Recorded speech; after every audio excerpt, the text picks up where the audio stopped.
저는 연수가 그래도 어리잖아요. 믿음의 선배님들이 앉아 계시는데 내가 믿음에 대해서 어떤 말씀을 전하는 것이 좀 쉽지는 않았던 것 같아요. 요새 저의 삶 속에서 제가 묵상하는 게 있다면 하나님 앞에서 자라고 싶다.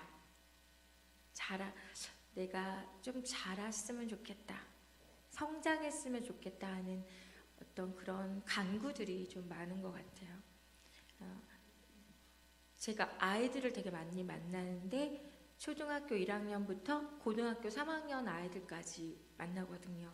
학교에서, 교회에서, 상담소에서 만나는데 어떤 아이들은 철이 일찍 들었어요. 네.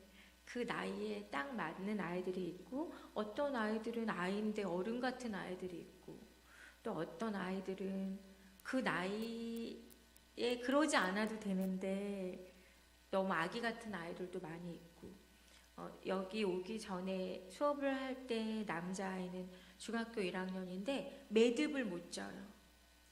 네. 왜 못 질까요? 안 가르쳐줘서. 네. 오늘 한 20번 했더니 하더라고요. 자폐나 그런 아이들, 경계성 아이들을 만나보면은 너무 가슴이 아픈데 가리키며 알아요.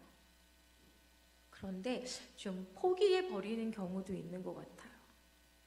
어떤 아이는 특수반의 학교에서 수업하는 아이라는데 아이가 너무 괜찮아요. 똑똑하고. 그 아이는 왜 특수반에 가냐 그랬더니 공부를 못해서 지적으로 떨어져서 간대요. 근데 제가 그 아이를 몇 개월 동안 만나보니까 공부를 가리키면 되는 아이예요. 사람을 전혀 못 그리는데 가리키면 사람을 너무 잘 그려요. 자기들 그림을 보고 놀래요. 그렇게 뿌듯하게. 그 나이에 맞게 성장하도록 가르쳐주고 지도해주지 못해서 아이들이 덩치는 크고 나이는 많은데 어린아이 같은 모습들을 많이 볼 수 있습니다. 저도 그래요. 제 아내도 아직 자라지 못한 어린아이 같은 부분이 많이 있는 것 같아요. 내가 비록 나이는 이 정도이지만 내가 늘 어린아이 같은 모습으로 살 수는 없다. 좀 자라고 싶다. 하나님 앞에. 하나님이 기뻐하시는 장성한 분량까지 내가 좀 성장했으면 좋겠는데 그럼 어떻게 해야 할까? 이제 그런 주위의 아이들을 보면서 교회에도 관계나 이런 거를 어려워하고 친구들이랑 어울리지 못하는 아이들도 있고 예배 시간에도 막 돌아다니는 아이 있고 다 얘들아 일어나서 예배 드리자 찬양하자 해도 앉아있는 아이들도 있고 예. 그러면은 저는 약간 간이 저린 게 뭔지 알아요. 예. 그런 마음일 것 같아요. 너무 마음이 아프고 그리고 또 열심히 그 아이에게 사랑을 쏟고 선생님들이 하는데 어느 날 아이들이 사라져버리고 그리고 제가 4년 동안 늘 보던 아이가 있는데 걔는 맨날 전도할 때 저를 보면 일요일날 갈게요 그래요. 근데 4년 동안 약속을 안 지켰어요. 언젠가 그 아이가 오게 될 줄 믿습니다. 예. 그런 여러 가지 주위에 있는 사람들이나 어린아이들을 바라보면서 너무 가슴이 되게 많이 아프고 좀 많이 힘든 것 같아요. 제가 또 교회의 아이들이 좀 잘 자랐으면 좋겠어요. 믿음 안에서 잘 성장했으면 좋겠는데 하는 그런 안타까움. 그래서 좀 자라야 되는데 하다 보니까 나도 자라야 되더라고요. 먼저 내가 자라야 되는데 그렇다면 나는 어떻게 자라야 될까? 요새 저에게 꽂히는 단어는 믿음직함입니다. 내가 믿음직한 사람이 됐으면 좋겠다. 하나님 앞에서. 내가 조금 자라서 하나님 앞에 믿음직한 사람이 되면 하나님이 나에게 어떤 일을 맡길 때 보윤아 너 믿음직하구나 내가 너의 일을 너에게 맡기겠다 하실 텐데 하는 그런 마음이 듭니다. 믿음직한 사람이 되려면 믿음직한 자식이 되려면 하나님 아버지의 마음을 좀 더 알아들어야 될 것 같아요. 여기 앉아 계신 모든 분들은 믿음의 장성한 분량까지 성장하신 분들이시잖아요. 우리는 다 같이 하나님의 마음을 알고 하나님의 뜻대로 살기를 원하는 사람들입니다. 정말 하나님이 우리에게 원하시는 것은 무엇일까요? 그것은 구원인 줄 믿습니다. 잃어버린 한 영혼이 하나님께로 돌아오는 것, 그것이 하나님이 가장 기뻐하시는 일일 것 같아요. 추수감사주일이 다가옵니다. 추수의 때예요. 눈으로 보이는 많은 곡식들을 추수할 수 있는 그런 때입니다. 오늘 저는 하나님 마음에 사랑하는 성도 여러분이랑 한 걸음 하나님 마음에 다가가기를 원합니다. 지금 이때 하나님이 우리에게 원하시는 것은 무엇일까? 하나님의 자녀이며 제자인 우리들에게 하나님이 바라시는 것은 어떤 것이 있을까 고민해 보았어요. 그리고 오늘 말씀으로 함께 은혜 받기를 원합니다. 누가복음 10장 1절에서 9절 말씀은 영혼 구원, 추수에 관한 것입니다. 누가는 예수님께서 70명을 파송하신 이야기를 아주 자세히 다루고 있습니다. 우리는 예수님이 12제자를 택하신 것들을 많이 알고 있는데 70인의 제자에 대해서는 많이 언급하지 않은 것 같아요. 하나님은 12명의 제자만 남겨두신 것이 아닙니다. 성경에 언급되어져 있는 70명 외에도 하나님은 많은 사람들을, 예수님은 많은 사람들을 제자로 삼으셨습니다. 오늘 말하는 70명이란 어떤 사람을 말할까요? 이스라엘의 12지파, 그 밑에 70족속, 동시에 노아의 세 아들로 시작되는 이 땅의 모든 인류를 가리켜 이 70인이라고 칭하는 줄 믿습니다. 누가는 예수님께서 70명을 보내신다는 이 사건은 단순히 복음이 이스라엘 백성들에게만 전해지는 것이 아니라 이스라엘을 넘어 이방인들을 향한 구원 사역의 시작이기 때문에 누가는 더 중심적으로 이 사건에 대해서 이야기하고 있습니다. 중요하게 다루고 있는 것입니다. 우리 성경을 보면서 1절 말씀을 한번 10장 1절 말씀을 다시 한번 읽어보겠습니다. 시작. 그 후에 주께서 따로 70인을 세우사 친히 가시려는 각 동네와 각 지역으로 둘씩 앞서 보내시며 10장 전에 9장에서는 예수님은 12제자를 파송하십니다. 그리고 많은 기적을 베푸시고 12제자 위에 예수님을 따르기 원하는 제자들에게 나를 따르라고 말씀하십니다. 예수님은 그동안 예수님을 따르던 사람들 중에서 많은 무리들 중에서 70명을 세우십니다. 그리고 각 성읍과 고을에 2사람씩 전도를 보내게 됩니다. 왜 2사람씩 가라고 했을까요? 서로 의지하고 기도해주고 힘을 합하여 복음을 전하라고 2씩 보낸 것입니다. 그래서 전도할 때 2씩 많이 가잖아요. 우리 주님께서는 여러 명의 사람들을 택하시고 둘 짝을 지어 복음을 전하라고 말씀하고 계십니다. 2절 말씀을 함께 읽어보겠습니다. 시작. 이르시되 추수할 것은 많되 일꾼이 적으니 그러므로 추수하는 주인에게 청하여 추수할 일꾼들을 보내주소서 하라. 추수할 곳이 많다고 합니다.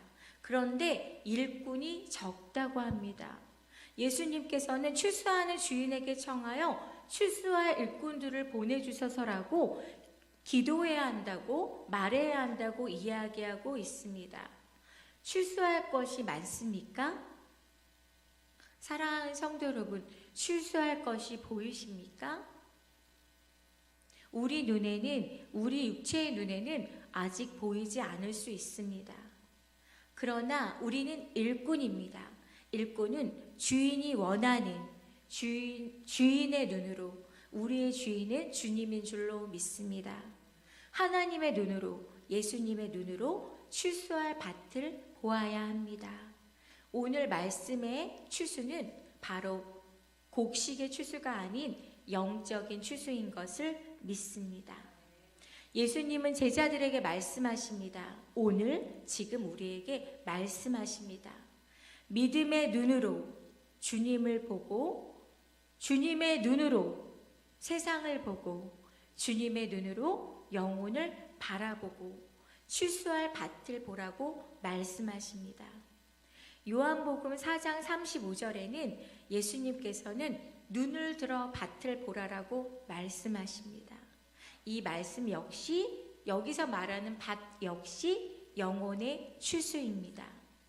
우리들은 누구입니까? 우리들은 추수 때에, 마지막 때에 부름받은 사람들입니다. 저와 여러분들은 마지막 시대에 우리 주님께 부름받은 사람들입니다. 믿음의 눈으로 보면서 믿음의 눈으로 영혼들을 바라보는 저희들이 되기를 소망합니다. 주님은 2절에서 추수할 일꾼이라고 하십니다. 히브리서 11장 1절에 보면 이런 말씀이 있습니다. 옛적에 우리 조상들에게 선지자들을 통해서 여러 부분과 여러 모양을 말씀하신 하나님이 이 모든 날 마지막 날에는 그의 아들을 통해 말씀하셨나니 라고 이야기하고 있습니다. 이미 구약의 선지자들을 통해서 우리 하나님께서는 여러 부분으로 말씀하시고 예언하셨습니다. 그 구약 선지자들의 예언을 성취하기 위해 예수님은 오셨습니다. 예수님이 오시면서 구약의 모든 예언이 성취되었고 그러면서 종말이 시작됩니다. 지금은 바로 종말의 시대입니다.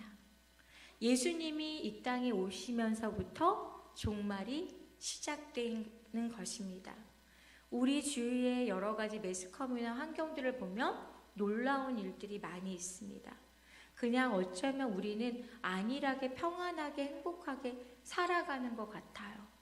그러나 조금 고개를 돌려보면 우리나라에서 무슬림들도 굉장히 많고 동성애나 그리고 성적인 것이나 정치적인 것이나 여러 가지 너무 타락된 모습들이 많이 보입니다. 이 시대의 모습은 흡사 소돔과 고모라의 시대와 같은 것들도 볼 수 있습니다. 가슴이 덜컹덜컹 내려앉을 때가 많이 있습니다. 저는 사람들이 막 미친 듯이 바깥으로 뛰어나와서 서로 다른 거를 막 말하면서 주장하면서 자신의 이야기가 옳다고 막 하는 것이 나라를 위한 것이 아닌 것 같아요. 그냥 정치적인 얘기하면 안 되는데 서로 사랑하고 화합하고 이해하고 기도하고 해야 되는데 그냥 우리나라 사람은 무슨 일만 있으면 이 열정이 뜨거워서 요새 가슴이 좀 많이 아픈 것 같아요. 이럴 때 더 기도해야 할 때인데 더 하나 될 때여야 하는데 국가의 위정자는 하나님이 세우신 것이기 때문에 더 국가의 위정자들을 위해서 기도해주고 또 믿음의 사람들이 일어나서 하나님의 마음으로 이 나라를 다스릴 수 있도록 더 기도해야 하는데 그렇게 믿음의 사람들이 세상 사람들과는 다른 삶을 살아야 되는데 어쩌면 더 그런 모습들을 바라보면서 좀 무섭다는 생각이 듭니다. 그리고 기도할 때이다. 지금은 우리가 나가서 소리 지르고 데모할 때가 아니라 기도할 때이다.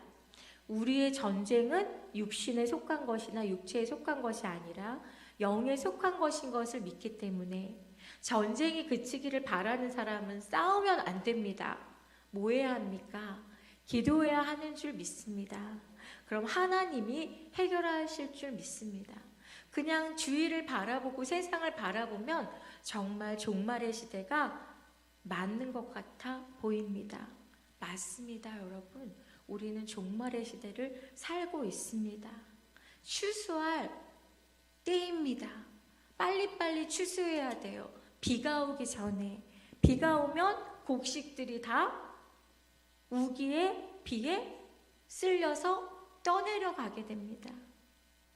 그러니까 비가 오기 전에, 우기가 오기 전에, 예수님이 다시 이 땅에 오기 전에 우리는 빨리 밭에 나아가 추수 추수할 일꾼들이 되어야 함을 믿습니다. 우리는 기도해야 합니다. 추수할 일꾼들을 보내주셔서 기도해야 합니다. 내가 추수할 일꾼들이 되게 해주시옵소서 기도해야 합니다. 추수하러 나간 선교사님들을 위해서 기도해야 합니다. 나에게 맡겨주신 영혼들을 위해서 기도해야 되는 줄 믿습니다.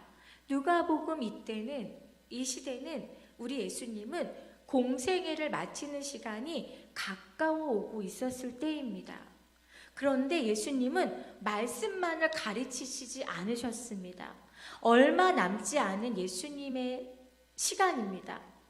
빨리 말씀을 다 가르쳐야지가 아니라 말씀만 가르치시는 것이 아니라 제자들을 복음을 전하게 하시며 직접 보내시고 그들을 훈련시키십니다. 추수란 무엇입니까? 씨 뿌리는 것이 목적이며 씨를 뿌리는 것은 무엇이 목적입니까? 추수가 목적입니다. 유대인들은 추수 때가 지나면 바로 우기가 들어와서 비가 쏟아지기 시작합니다. 다 망쳐버립니다. 주님께서 지금 추수할 일꾼을 보내달라고 기도하라고 하는 것은 무엇이냐면은 시간이 없다는 것입니다. 긴박하다는 것입니다. 3절 말씀에 갈지어다 내가 너희를 보냄이 어린 양을 이리 가운데로 보냄과 같도다. 전대나 배낭이나 신발을 가지지 말며 길에서 아무에게도 문안하지 말며 어느 집에 들어가든지 먼저 말하되 이 집이 평안할지어다 하라. 만일 평안을 받을 사람이 거기에 있으면 너희의 평안이 그에게 머물 곳이요 그렇지 않으면 너희에게 돌아오리라. 제자들을 보내시고 어떻게 복음을 전해야 할지 알려주십니다. 이 말씀은 이 시대의 복음을 전하는 저희들에게 주시는 말씀이신 줄 믿습니다. 저는 이 말씀을 공부하면서 참 고마우신 것 같아요. 예수님. 참 감사하다. 우리가 복음을 전할 때 어떻게 해야 하는지도 친절하게 잘 가르쳐 주셔요. 근데 말씀은 읽지 않고 내 맛대로 하는 것 같아요. 자, 우리는 하나님의 말씀대로 전도해야 됩니다. 그럼 우리 같이 볼까요? 우리 3절, 4절, 5절, 6절 말씀을 함께 읽어보게 하겠습니다. 내가 추수할 일꾼이 되어야 되는데 내가 복음을 전해야 되는데 예수님이 알려주셨어요. 어떻게 해야 하나? 3절부터 6절 말씀입니다. 함께 읽어보겠습니다. 시작. 갈지어다 내가 너희를 보냄이 어린 양을 이리 가운데로 보냄과 같도다. 전대나 배낭이나 신발을 가지지 말며 길에서 아무에게도 문안하지 말며 어느 집에 들어가든지 먼저 말하되 이 집이 평안할지어다 하라. 만일 평안을 받을 사람이 거기 있으면 너희의 평안이 그에게 머물 것이요 그렇지 않으면 너희에게로 돌아오리라. 아멘. 예수님께서는 70인의 제자들을 보내시면서 어떻게 우리가 전도자로서 복음을 전해야 하는지 알려주고 계십니다. 예수님은 3절에 그들에게 가라고 하시며 너희를 보냄이 어린 양을 이리 가운데 보냄과 같다고 말씀하고 계십니다. 이것은 전도의 일이 결코 쉬운 일은 아니라는 것입니다. 우리가 복음을 전하러 가는 것은 이리때 안으로 들어가는 거랑 마찬가지라고 말씀하십니다. 그래서 예수님은 그 방법을 자세히 알려주고 계십니다. 누가복음 9장에서처럼 그들에게 필요한 모든 필요를 우리 주님께서 채워주실 것을 믿고 가라고 하십니다. 그리고 4절에 전대나 배낭이나 신발을 가지지 말며 길에서 아무에게도 문안하지 말라고 하십니다. 이것은 무슨 말일까요? 이건 어떤 말일까요? 우리에게 전도자에게 필요한 모든 것들은 우리가 생기거나 구비하지 않아도 하나님이 채워주신다는 것을 믿는 믿음을 가지라는 것입니다. 또한 길에서 사람들을 문안하느라 시간을 보내지 말라는 거예요. 우리가 전도하러 갈 때 길에서 사람을 만났을 때 안녕하세요, 반가워요 이렇게 문안하지 말라는 거예요. 안녕이라고. 왜요? 시간이 없다는 것입니다. 빨리빨리 시간을 낭비하지 말고 가라는 것입니다. 또한 5절에 보면 어느 집에 들어가든지 먼저 말하되 이 집이 평안할지어다 라고 말씀하고 계십니다. 저는 여기서 어느 집에 들어가든지가 너무 좋아요. 우리는 어떤 영혼이 구원받을지 알지 못합니다. 참 신기하게 예수님을 믿을 것 같은 사람들은 안 믿고, 저 사람은 예수님을 안 믿을 것 같은 사람이 믿더라고요. 우리가 육체의 눈으로 봤을 때는 누가 구원받는 사람인지 알지 못합니다. 그렇기 때문에 우리는 어디든지 가야 합니다. 아무에게든지 가야 합니다. 만나는 모든 사람에게 복음을 전해야 하는 것입니다. 어느 집이든지 들어가서 평안을 빌라고 말씀하십니다. 그 평안을 받는 사람들이 우리가 평안하라 말할 때 평안을 받아주면 그들과 함께하라고 말씀해주고 있습니다. 그들이 차려주는 음식을 무엇이든지 먹고 거기 있는 병자들을 고치며 말하기를 하나님 나라가 가까이 왔다고 이야기하라고 합니다. 그러나 우리가 평안을 말할 때 우리가 그들에게 비는 평안을 받지 않으면 그 평안은 어디로 돌아온다고 말씀하고 계십니까? 내가 복음을 전하러 가서 평안하라고 말했는데 그들이 평안을 받지 않으면 그 평안은 어디로 돌아간다고 말씀하고 있습니까? 맞아요. 오늘 본문에 권사님 말씀하신 대로 그 평안은 전도자에게로 돌아온다고 말씀하십니다. 자, 만약에 우리가 평안을 전했으나 그들이 평안을 받지 않았을 때 거리로 나와서 발에 묻은 먼지를 털어버리라고 하십니다. 하나님 나라가 가까이 왔기에 종말이기에 그들은 소돔보다 더 견디기 힘든 심판을 받게 될 것이라고 오늘 말씀을 통해서 이야기하고 계십니다. 우리는 전도할 때에 주님이 가르쳐 주시는 방법대로 하면 됩니다. 두려워하거나 부담을 가지지 말아야 할 것입니다. 항상 씨는 우리가 뿌리나 거두시는 분은, 자라게 하시는 분은 주님이신 줄 믿습니다. 나는 주님의 제자이고 전도 대상자들이 내가 전하는 복음을 받아들이게 되면 그 영혼들은 구원받는 복을 누리게 되기 때문입니다. 만약에 안 받아들인 영혼들은 어떻게 될까요? 그들은 결국 마지막 날에 심판을 받게 됩니다. 그러니까 우리는 그저 전하기만 하면 됩니다. 왜요? 한 영혼이라도 더 하나님께로 돌아와야 하기 때문입니다. 내가 복음을 전한 사람이 지금 당장 교회에 오지 않을 수도 있습니다. 나는 씨를 뿌립니다. 그 영혼이 또 다른 곳에 가서 다른 전도자에게 또 전도를 받을 수 있고요. 우리는 각자가 있는 곳에서 계속 씨를 뿌리는 거예요. 그럼 주님이 그들을 하나님의 선하신 방법으로 구원해 주시는 줄 믿습니다. 이 나라와 온 세계의 복음화를 위해서도 우리 주위뿐만 아니라 우리는 함께 기도해야 할 것입니다. 7절 말씀을 함께 읽어보겠습니다. 7절 말씀입니다.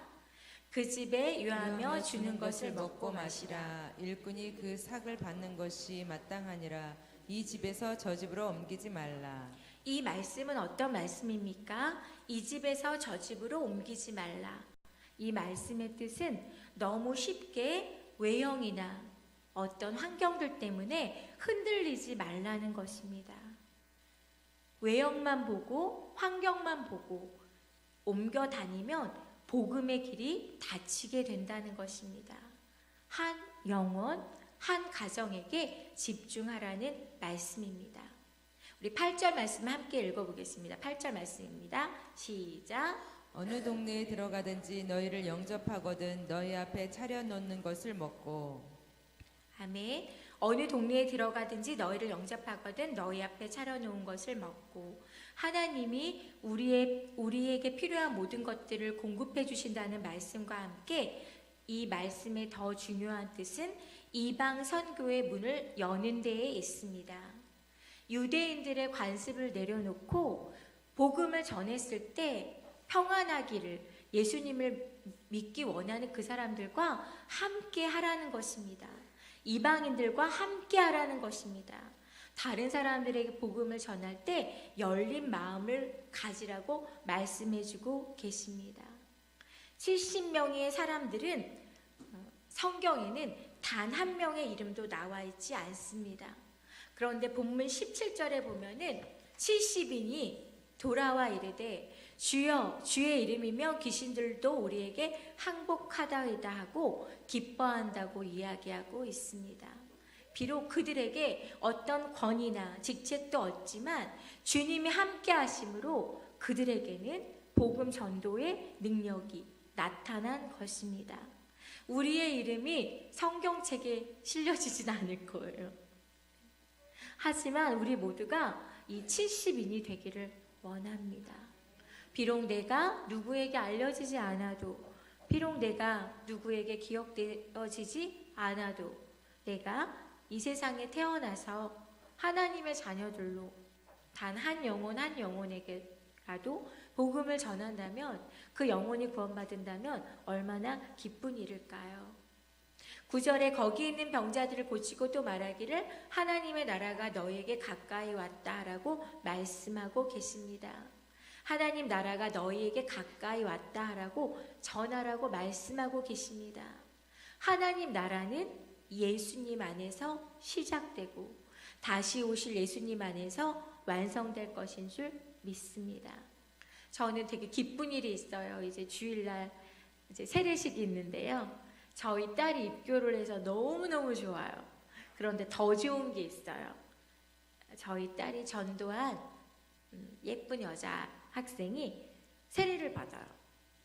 너무 행복하고 감사하고 제가 말합니다. 저희 딸한테 나는 너가 자랑스럽다. 세상에 태어나서 단 한 명에게도 복음을 전하지 못하는 사람도 많이 있대. 그런데 너는 사랑하는 친구에게 전도하고 그 친구가 세례를 받았으니 얼마나 기쁘니 뿌듯해합니다.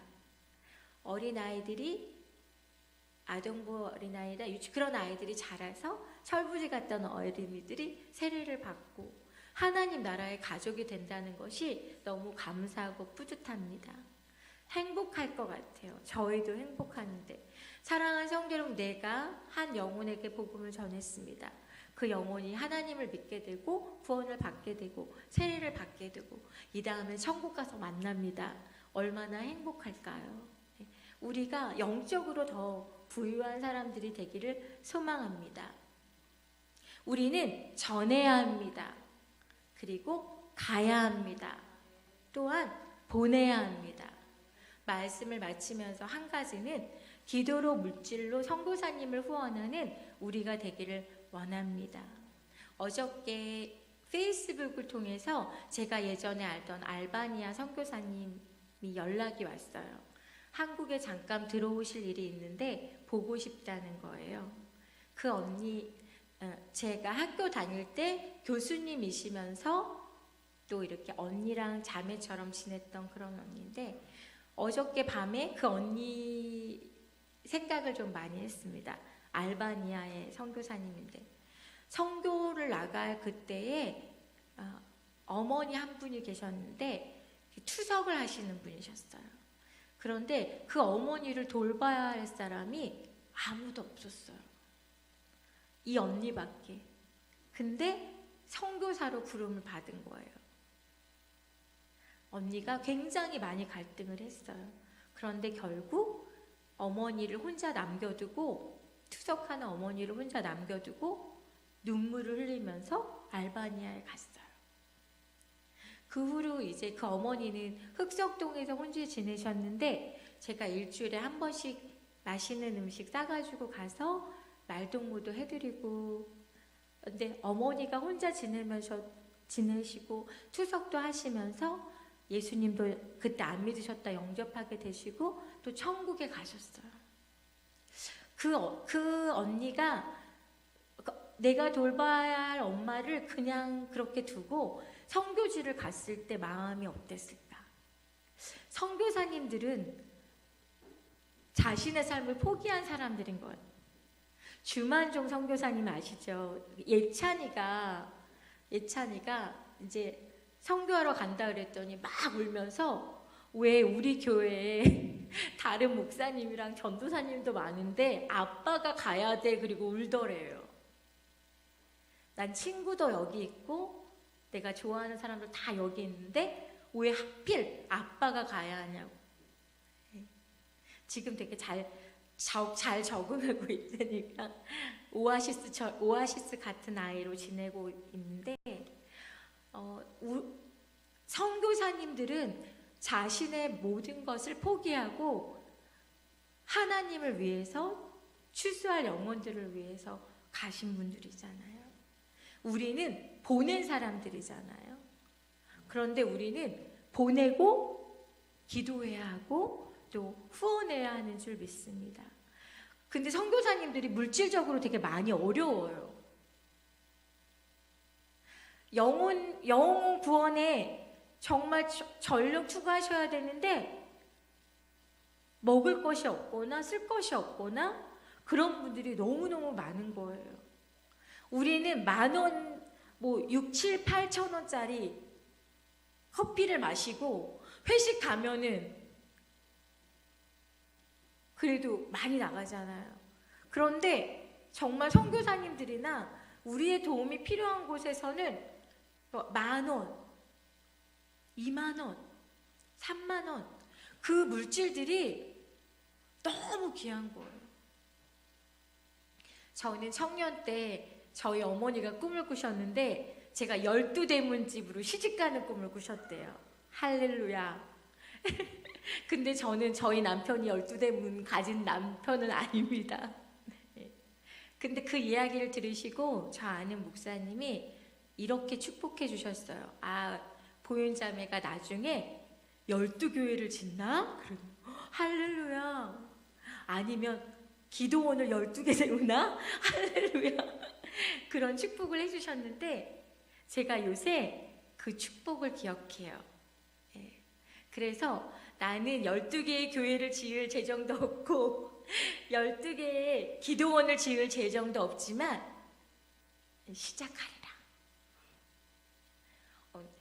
오지에 성경책을 보내는데 한 달에 10,000원씩이면 돼요. 그러면 성경이 전해지는. 또 어려운 장애인 아이들을 위해서 5,000원씩만 헌금하면은 또 거기에 도움을 줄 수 있고, 또 너무 적은 것이 도움이 될까? 하지만 용기를 내서 기도하고 있는 선교사님들한테 연락을 해서 선교사님 비록 작은 물질이지만 선교사님을 위해서 기도하면서 그래도 조금은 후원하고 싶습니다. 너무 기뻐하시는 거예요. 그래서 저는 딸내미 이름으로 합니다. 이것은 저희 부서에 지숙현 집사님이라고 계시는데 그 집사님이 한 선교사님을 후원하면서 저희 2자녀 이름으로 할게요 하는 거예요. 너무 예뻤어요. 그래서 저도 본받아서 선교사님들한테 후원할 때 저희 딸 이름으로 후원합니다. 선교사님들이 한 번 더 기도해 주실 것 같아요. 그리고 가리키려 그래요. 조금씩이지만 너 이름으로 선교사님들에게 후원 헌금을 드리고 있다. 너도 이렇게 자라야 한다. 가리키려고 하고 있어요. 아직 12곳은 아니에요. 지금 5곳이에요. 그런데 조금씩 넓혀 나가려고 합니다. 사랑하는 성도 여러분도 많이 하실 수 있어요. 조금 더 많이 재정이 들어온 날은 조금 더 보내고. 그럼 여기 있는 사람들이, 여기 있는 저희들이 몇 선교사님을 후원할 수 있습니다. 또 제가 얘기 들은 어떤 교회는 에어컨 이런 게 없대요. 선풍기를 막 돌린대요. 그리고 그 전기세로 선교사님들을 후원한대요. 저는 그런 꿈을 꾸어봅니다. 재정이 있어서 우리가 교회 안에서 되게 잘 먹고 성도들 간의 교제도 많이 나누고 그런 것도 너무 좋은데요. 구역에서, 여전도에서, 남성교회에서 조금씩 회비 걷잖아요. 그 회비로 선교사님들을 후원하면 너무 좋을 것 같아요. 그런 운동들이 우리 안에서 일어났으면 좋겠고 우리 가정에서도 일어났으면 좋겠습니다. 사랑하는 성도 여러분, 도전을 드립니다. 여러분 12대문집으로 어떠세요? 예. 12대문은 아니더라도 한 곳, 두 곳, 세 곳. 그러다 보니까 뭐 사 먹을 때 이거 좀 이거 그런 마음도 들어요. 예. 커피 한 잔 줄이고 한 분. 회식할 거 한 번 안 줄이면 예. 사랑하는 성도 여러분, 우리 복음도 전하고 또 추수할 일꾼도 되고 또 우리 주위에 선교지에 나간 많은 선교사님들을 위해서 가장 중요한 것은 기도이고요. 그 다음에 작은 물질이라도 후원하는 우리 성도님들이 되시기를 바랍니다. 따라합시다. 전해야 합니다. 가야 합니다. 보내야 합니다. 기도로 물질로 후원해야 합니다. 저희 교회에 덕양중앙교회에 교육부서가 있습니다. 그런데 교사가 많이 부족해요. 그래도 저희 아동부에는 교사가 채워져 있는데 유치부나 중고등부 같은 경우에는 교사들이 많이 부족해서 교역자 수련회 갔는데 목사님이 많이 걱정하시고 저희들도 걱정이 되더라고요. 성가대 하시는 분들 빼놓고 다 교사하시면 좋겠어요. 그냥 교사는 아이들을 사랑해주고 기도해주고 그럼 최고의 교사인 줄 믿습니다.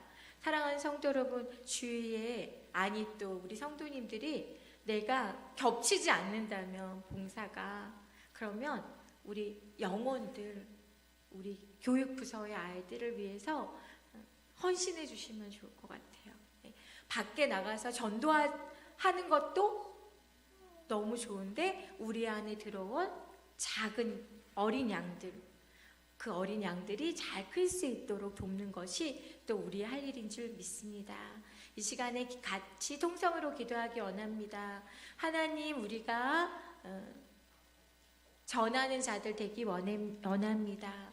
가는 자들 되기 원합니다. 보내는 자들 되기 원합니다. 또 혹시 이 시간에 기도할 때 기억나는 선교사님들이나 내가 도와야 할 곳들이 있다면 하나님께서 또 연결해 주신 곳인 줄 믿습니다.